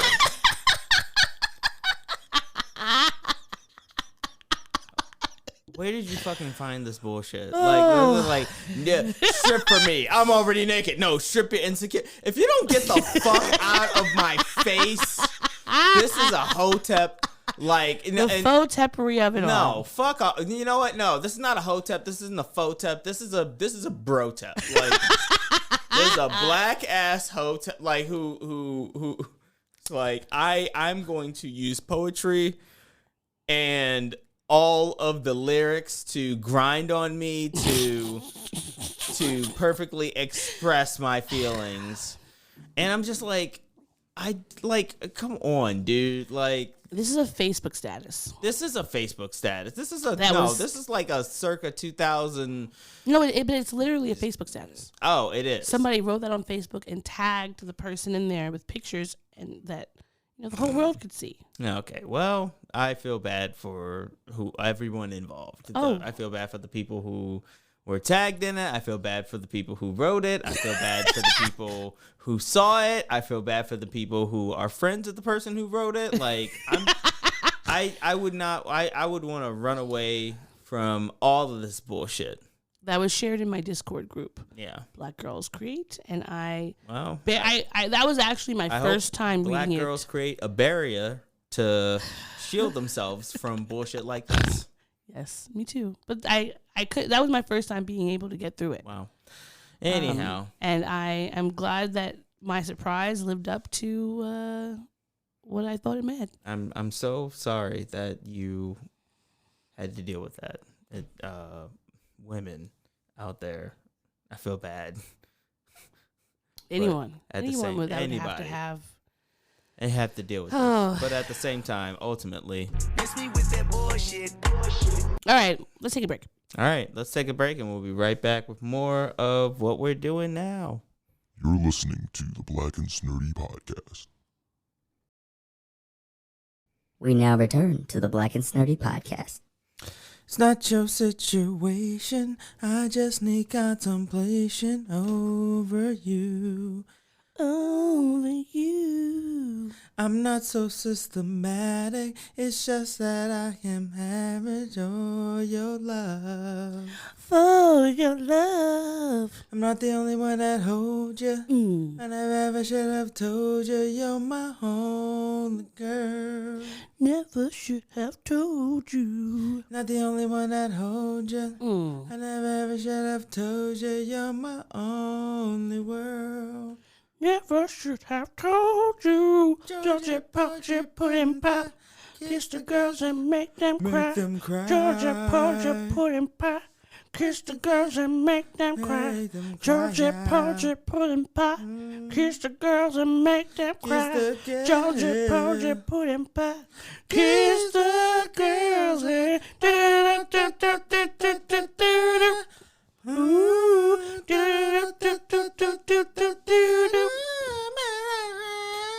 Is that the one Faith Evans song that you actually tolerate because you don't like Faith Evans because you actually think that Faith Evans is not a good singer? You said that multiple times on this podcast and just and out in the world as well. So quickly. First of all, there are several Faith Evans songs that I do enjoy, but they're all singles. Okay. I never want to listen to an album. Okay. There's not been one album where I've been like, oop, no skips, so I don't want to listen to it. Okay. I think that do you like All Night Long? We can dance. Yes. Dance. Okay. Do you like I'm not gonna go through all of them, but like, do you like her party that stuff? one with Carl Thomas, right? No. Burning Up. I'm burning up. I'm burning up for you to see. I'm burning up. I will say, generally, the singles I have liked. So any of the party songs, like whatever that one where it was all those bright lights and they're in the club. I think there's a rapper in it. I don't remember. Okay, there's so many. I know there's so many. It was in like specific. late 90s, early 2000s. Like, this is the thing. She and Ashanti, I think, are on the same level. I don't personally think their vocals they don't have trash vocals, but their vocals are something for, like, okay, maybe a feature, being on a song with a lot of background vocals. but there's not a time where I want to hear them singing live. Like Mary J. Blige, she's someone who I think she has a different register. She sings like she very much sings to her what is it called? Her strengths. Mm-hmm. So for me, like I feel like it very much makes sense why she is this like hip hop R&B icon. Mm-hmm. But a lot of these other girls, I don't think they have those certain talents where they have been. I think that they've made the way they are as popular as they are because they were light-skinned women that the rappers thought were attractive and many other men thought were attractive. But I don't think that they were that talented. I think it was just the situation they were in. Plenty of other women in that time were way more talented than them, and they didn't get to shine. So maybe that's why I'm just, I'm not really checking for them because I, as a child, witnessed and listened to them singing next to people who could actually sing, and those people not getting the flowers and recognition that they deserved. I was on a date recently, and the topic of Love is Blind came up. Mm-hmm. And they had a very unpopular opinion where they said that, like, Deep Deep was mid. What? Average. Was this that one that you... No. Okay. No. This was this past week, so... I feel like I saw a picture and I was just like, Nah, well... I'm not sure how you reacted, but I deleted all of this. Was this the Caribbean one? No. Okay, you'll show me afterwards. But yeah, nobody was. Yeah, nobody that you had showed me pictures of would I feel like could have been calling Deep D mid. Jesus fucking Christ! I was at least trying to like be fucking. I was being nice and cool. That's nice. Is that nice? Jesus. No one that you showed me should be ever talking about Deep D. Deep D's beautiful. You roll through all of these. Deep D was beautiful. Okay. There were some of those women were attractive, but I don't think anyone could have been like, I'm not going on dates with Deep D level women. Jesus fucking Christ, Odie. My bad. This is not an indictment on you. It's the woman who's being rude to my girl Deep D. Sorry. Okay. It was just one of them, not all of them. Well, her. I can't remember her name, so. Well, it's fine. And even if you did, and I will say it, like, I'm not going to say it on the podcast, so. Yeah, no, of course. She doesn't matter. Don't wait. Isn't that the one we don't? No, that's not that one. There's so many. I can't remember. There's not that many. You have had a lot of dates. And I know. And that's what I'm going to be in my grinding about. So we are in the mental health portion of our show where we talk about our weekly experiences, what we've been going through, what we've been dealing with, what we may have even overcome. And well, you've gotten a little taste of our mental health this episode. It has not been that great, but Maurice, can you tell me how have you been feeling this week? A little bit better. You want to know about my mental health trip? Yes. Yeah. So it's been. Hold on. God damn it. It's been 1 week since you looked at me. I set this whole fucking bullshit up and it didn't fucking play fine. It's been. There we go. Like, that's all I want. I knew you were going to do that. That's why I helped you. Yeah, I know, but it was less organic. 1 week until I schedule my therapy session. Woot woot. So right now I'm just passing the time by making some healthy habits and adding them into my daily routine. Mm-hmm. Like what? Well, I've gone back on my medication. So I have started exercising again. I am just trying to fill my days with a active routine so that I'm not staying up all night or staying up late at all hours of the day, being a fucking night owl and just being like, oh, I'm not tired. It's 2:00 in the morning. Why aren't you tired? I don't want to be that person. Sorry. No offense. Offense taken. Well, then offense recognized. Recognized. Yes, it's a Friday night, but you say the same thing on a Tuesday night. Like, relax.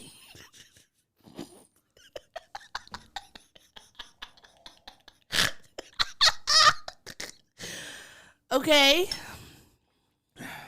I'm just... I'm doing what I can to get by until I can get some further introspection and help. When's the last time you saw a therapist? Like maybe a month ago. Okay. So it's just been like... Maybe a month and a half ago, probably at this point. 'Cause all right. Right now we're in March. Mid-March, so, yeah, probably like January. Mm-hmm. Well, I think that you've been making a lot of strides throughout this month and maybe a month and a half that you haven't had your therapist, which is you've been using the skills that they gave you, which is good. You haven't had a blue period that's super, unmanageable, yes. Yes, all of my blue periods that I have had have been manageable. I think you're starting to wear off on me a little bit because it's just like, oh, it's only in the height. Like, I used to be able to track, oh, man, it's coming. And now it's just like, now my blue period is just like, I just had, that thing that I was experiencing for 3 weeks. Yeah, it turns out it was depression. My bad. Ooh, I couldn't figure that out. But like, so are you saying I'm rubbing off on you in a negative way? Maybe you're just so distracted by the joy that I'm bringing to your environment that you're not able to think about yourself feeling sad. So then you're like, oh, wait, that's why I was being grumpy and bullying Odie so much.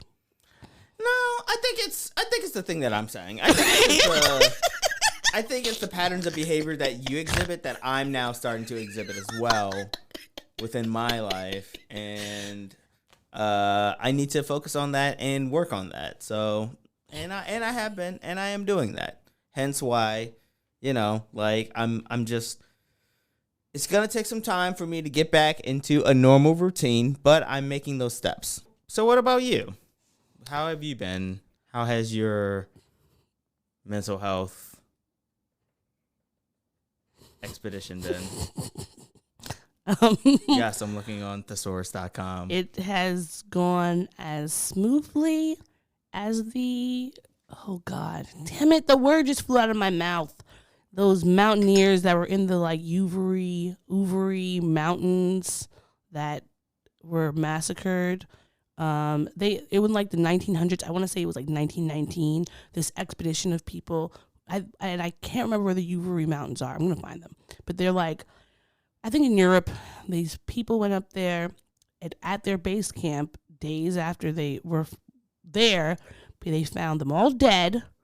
They had been murdered from inside their tents, and some of their bodies had been strewn around and moved post-mortem. It was very scary and gross. Yeah, and I'm sure there's a horror movie. Yeah, they like ate each other and stuff. This one, no, they didn't eat each other. They were murdered. Okay. But nobody knows, because all the people who were on the trip were dead. So it wasn't anyone in the trip, unless there was no sign of like a murder-suicide. It was like they had been murdered from inside their tent. Okay. And then, so that's, I feel like, how mine's been going. So your week has been going much like a winter expedition murder trip. Yep. Sorry. I mean, I've just been very I feel bad. I'm sorry. Depressed. Yeah. And, I mean, I realize now, because my period started yesterday, day before yesterday, that my heightened depression and, the severity of it was being amplified because of the PMS. which is something that I started recognizing a few months ago. Thank you for your help. Because I mentioned it to my therapist then, and she said that it's a very, common thing that happens, of course, that before your period starts, you might feel a lot more moody or sad, etc. But I've also done my own reading to see that, like, apparently some people who have ADHD during the time of their period, like, the symptoms are heightened. Mm-hmm.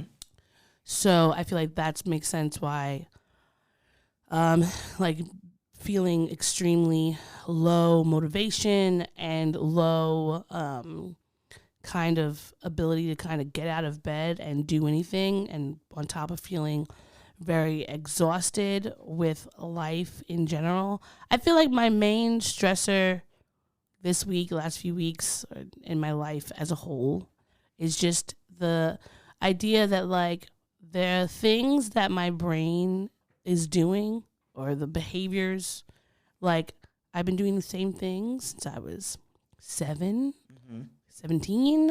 27. Now, like, things have not changed. They've perhaps, like, gotten better. I've learned how to navigate certain things.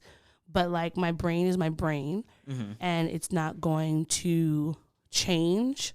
And even when I start taking medication again, that's not a quick fix, and it's not even necessarily like a complete fix, because there's still going to be other things that are happening that are causing me, that might cause distress. Like, like when I remember when I was taking Adderall before, and I think I was on Adderall for about 2 years. There were definitely times where, like, my focus was better. I was able to finish the projects and things like that. But there were still things, like, my anxiety was less when I was on Adderall, but sometimes, depending on how stressful the work day was, my focus may not have been all there, or if I didn't get sleep as much, it wouldn't be doing as much as it could be doing. So that was frustrating for me.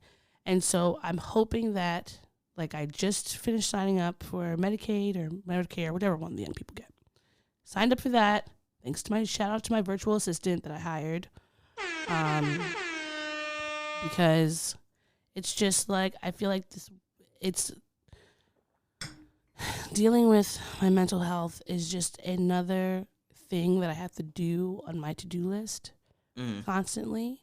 And there's already such a long list of things that I have to do on a daily basis that are stressing me out, causing me ajna and a headache. And so the fact that I can't just trust my brain to work consistently is very, very frustrating. And it's knowing that, like, regardless of what I do, I don't have a say in the outcome, because I can do my best. But sometimes, my best is not, I guess, cutting it. However, my therapist and I were talking Thursday, and she was just like that I have a lot of internalized ableism, which, I mean, yes, I think we all do in different ways, like, of the expectations that I have for myself, and compared to the expectations that I have for myself and the high standards that I have for myself, but lacking the compassion for myself as to why things may not get done in the way that I want them to get done, or in the time that I want them to get done, or whatever. And I think, like, there's so many things that happen as you're growing up, when you're, when, like, someone's like, you can memorize those lyrics, but you can't, memorize your homework or whatever. And without recognizing that, well, why would I be able to learn this music more or something, or these dance moves more, or whatever, and not, instead of thinking about why something's happening, just automatically putting a negative label on someone. So, like, being lazy, being a space cadet, being ditzy, all the things that I've ever been called in my life, I'm constantly trying to push back against those things. And when I am not successful, it makes me even more sad and depressed. So that is my homework for this next week and life, I guess, to figure out how to have compassion for myself while also like being able to execute the things that I want to do without all of this immense stress that I have. I had like a panic attack yesterday when I was in the shower, so that was fun. But, you know, every day is a new day to hopefully have a different outcome. So I am cautiously optimistic, per usual. Okay. Thank you for sharing. I know that wasn't easy, and I appreciate the vulnerability. Well, I'm trying. Trying every day in different ways. Yes. In fact, like never mind. I'll just move on. No, not in a bad way. I just like it reminded me of This Is Us, kind of, you know, like just the way you were like vulnerable. Like it felt very much reminiscent to like the good seasons of This Is Us, you know. Okay, let's Not in a bad way. That's not a bad thing. I know that the good seasons of This Is Us. Yeah. You're not loving this latest season. They're focusing so much on this is how, like, we never needed to know how fucking Manuel and Rebecca got together. Like, I don't need to know. We're getting everybody's backstories for the final. Everybody except the fucking youngest daughter in Randall's household. Like, Deja had like 3 seasons, and now Malik done hit it and quit it. Yep. I think that's exactly what's happening. No, it's not. He's got back together with his baby mama and no. Yep. Do you not remember the end of the last episode where Randall told him that he needs to stop or whatever? Yeah. He's probably afraid. No, I think he took the offer. I think he sent a text message later on and was like, "Hey, so I think I'm gonna do that thing that you said." and back the fuck off. Now I want to watch the next, like, what the preview is for the next episode. I didn't see that. Oh, this humming. All right. This humming bullshit. All right. Speaking of bullshit. Yeah, speaking of bullshit, let's get into the things that have made us angry, frustrated, and everything. Our gripes. Bringing it. What? We gripe it. We're not griping anywhere else. We gripe it. This safe space for us to share. We gripe it. We ain't griping anywhere else. We gripe it.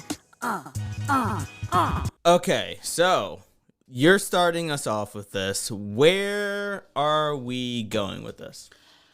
Okay, What's so bothering you? it is Women's History Month. Just finished Black History Month.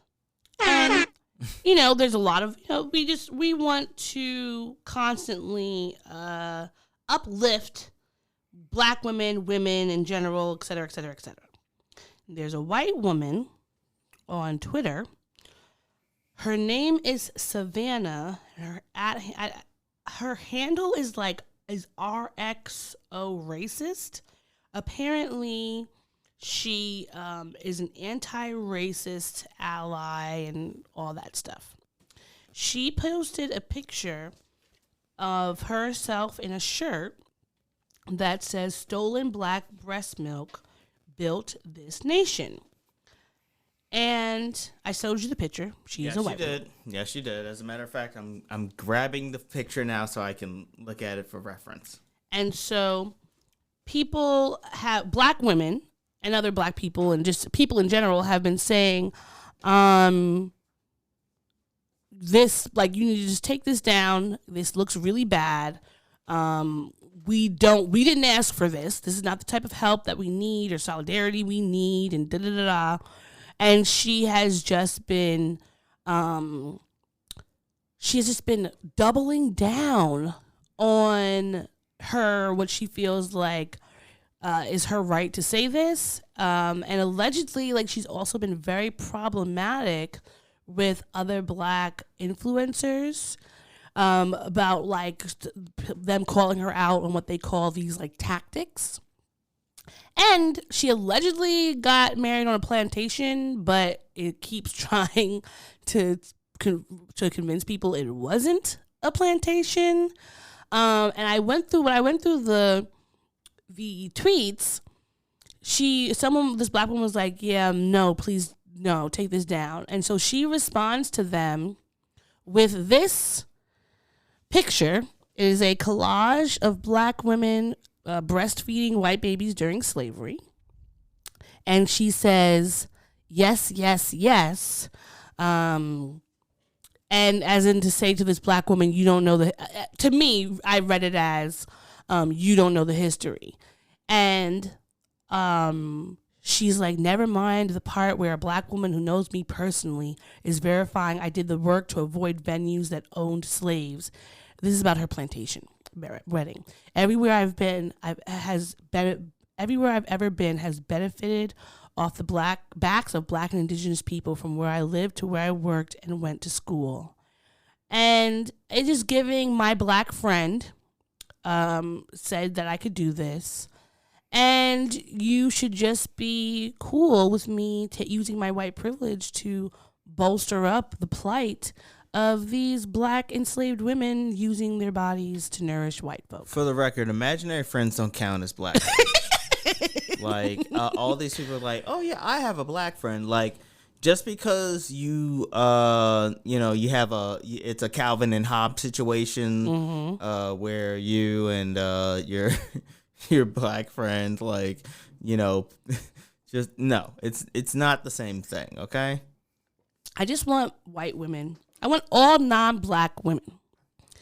If you are trying to be an ally in whatever way, and a Black woman says, yeah, that's not helpful, just listen. Because, like, for me, I'm a Black woman. I'm rooting for all women. If there's, like, recently they had that white man who was attacking all those Asian women.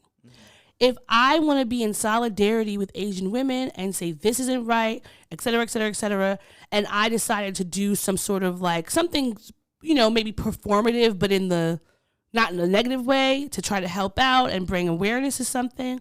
If an Asian woman said to me, yeah, Odie, this is not it, you could whether they said it in a nice way, in a rude way, in a whatever way, I would have to be like, you know what, this is not my cause to try and this is not my cause. So I'm going to listen to the people who are being directly impacted by this, because they're the ones who have the onus, or not the onus is not on them, but, like, they're the ones who are being harmed. So they're the ones who are allowed to tell you what the harm reduction looks like.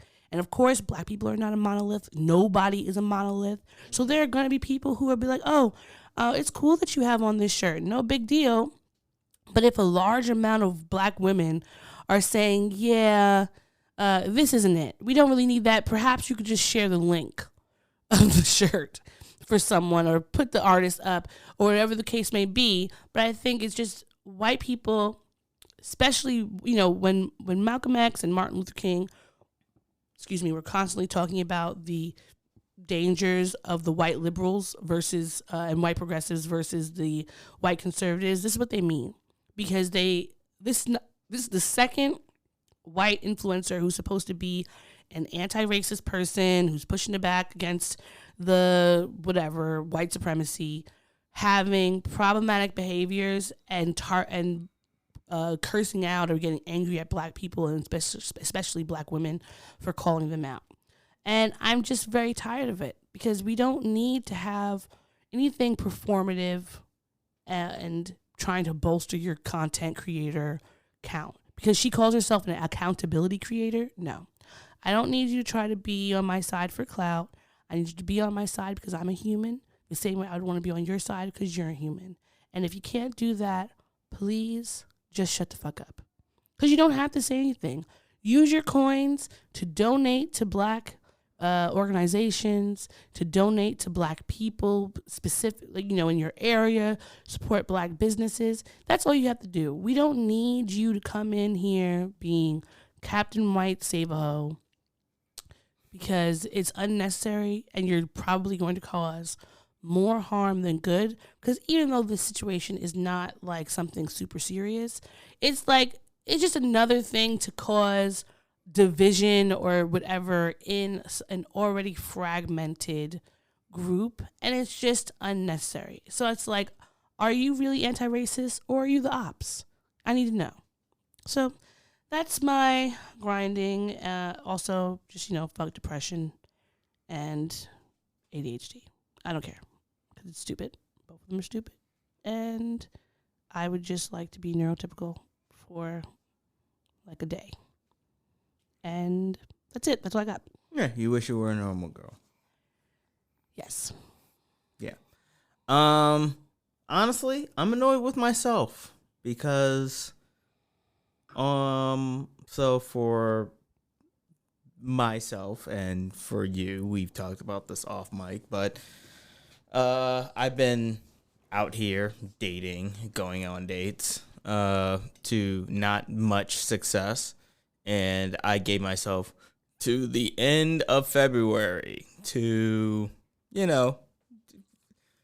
meet, match, go out on dates or whatever like that, and then just delete all the apps. Mm-hmm. And then just focus on myself. The very last date that I had planned on happened this week, in which they mentioned that in my profile, okay, so a little bit of context. When I go on these dates, I make it clear, like, yeah, like I'm dating with intent, or like making it clear that like I'm serious when it comes to like wanting to date people and stuff. They were taken aback, and it was like, oh, on your profile it's just like meeting new friends and stuff. And I realized I have not updated my profile since I was like 25. So like my profiles all say that like, oh, like it's the same. Basically, I've been matching with people and meeting with people with the same fuckboy profile, at least on Tinder and Bumble. Now Hinge is I don't have that on there with Hinge. Yeah. So that's not a good excuse. All those people that I matched and met with were on Hinge.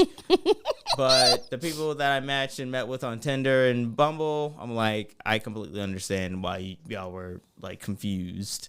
And I think BLK as well. So, but it doesn't matter because I've deleted them. And I'm not gonna focus on them anymore. Do you think the date you had with the girl most recently is something you would like to continue? Did we talk about this? Yeah, we talked about this off mic, and I'm not gonna. I can't remember. Okay, we don't have to talk about it on mic. I'm not going to talk about it. I can't remember, so I'm sorry. So you'll give me a refresher when we get off. But yeah, when we're off mic.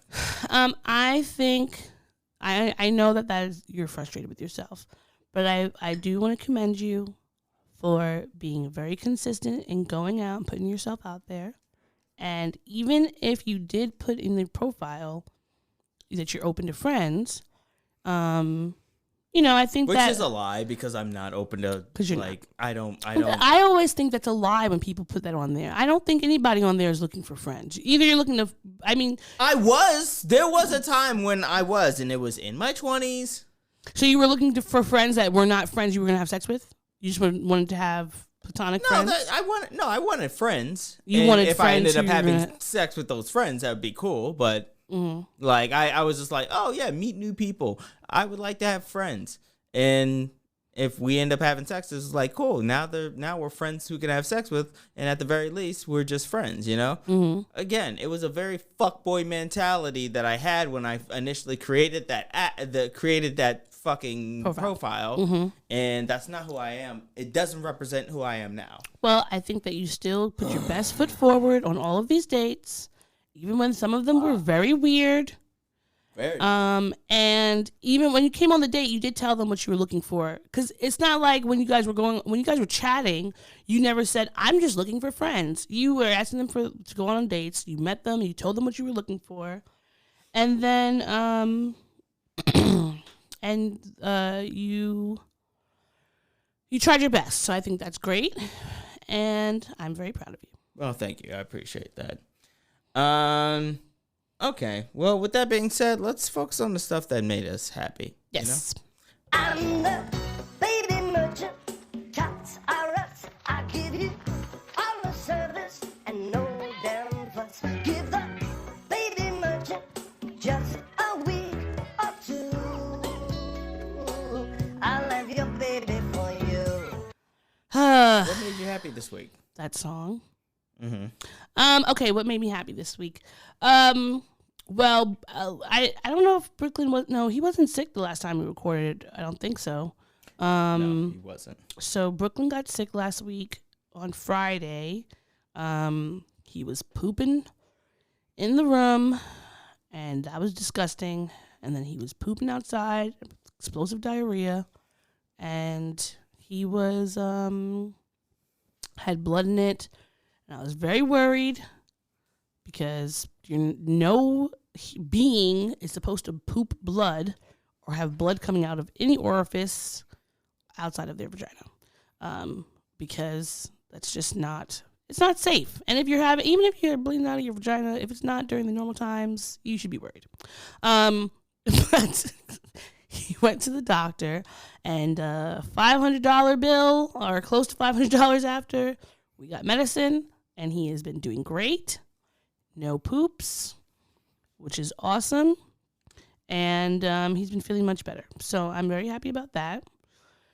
And things with work have been going pretty good. So I'm happy about that. And I'm going to Raleigh next week for my mom's birthday. So I'm very excited about that. That's fantastic. Oh, and I hired a virtual assistant. Yeah, that's good. That is all good things. I would say doing this podcast with you, it's been fun. And I would say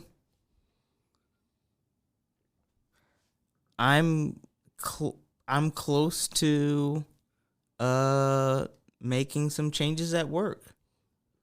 Yes. I'm still feeling out the process, but we'll see. We'll see in the next week or so. And those things will take place, and we'll be good on that front. I can't get too detailed into it, but I'm excited for you. You've been working very, very hard. I have. And whatever things come out of this, you will have earned them. Yes. I look forward to the results of what comes. Well, that's all I got. That's all I got. So, I think we could just wrap it up. Wrap it up. Nope. No. Where was that from? Wrap it up. I'll take it. That song. I have to listen to that song. I don't think I know You've it. never heard "Wrap It Up, I'll Take It"? Who sings that? It's like a country song. Wrap it up, I'll take it. It's like, wrap it up, I'll take it. You've never heard Wrap that? It Up? It's from the 90s. I don't think you're singing the right words. Wrap it up, I'll take it. The only song God. that I'm hearing with that sort of melody sound is like that John Mayer song about No. No. In the deep sea of blankets. No, that's enough of that. So your we're gonna body is wonderland. goodbye, everybody. That's enough. Goodbye. Thank you for listening to the podcast, and y'all have a good day. Thanks for listening to the show. If you'd like to contact the podcast, you can reach us via email at blackandsnerdypodcast@gmail.com. You can also find us on Instagram and TikTok at Black and Snurdy Podcast, as well as on Twitter at Black and Snurdy. You can find me, Maurice, on all social media under the handle Licorish is Legit. That's Licorish is legit. And you can find me on Instagram. It's that's OD, THATSOD.E. And on Twitter, THATSOD_E. And don't forget to like, rate, and subscribe to us. Tune in next time to the Black and Sturdy Podcast, where nerds of a feather flock together. Remember? Bye. Boy. Not yet. Not yet. No, this is keeping it. We're keeping this in. Don't forget to take your meds and your subs and drink water. Bye. Bye. I actually want to keep that.